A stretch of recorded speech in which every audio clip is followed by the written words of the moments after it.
Mr. Prager, I've got just a couple of questions before we move on, and I want to go through these quickly. How did Google and YouTube's censorship harm your ability to communicate your message online? Well, it's fairly evident if things cannot be seen by any family that restricts pornography and violence, if no school can see it, by definition, if it's on the restricted list, if no library can show it, that's a very serious restriction, especially given that our target audience is young people. So they're depriving us of the very people that we most want to touch with our message. So that's pretty dramatic. So how did your viewership go down after they restricted you? Well, I can't give you a number, obviously. There's no way of knowing what number of people are in homes that have already have filters and don't even therefore know about a video because it just can't be accessed.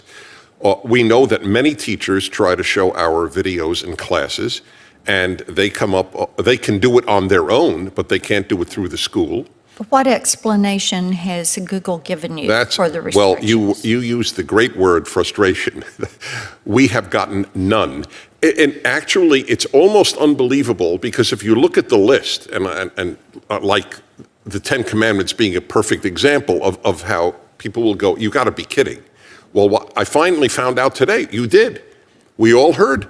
The representative of Google told us why the Ten Commandments video was taken down, because it contains murder. So, as I said, we have a solution. We'll put up one without "thou shalt not murder" in it.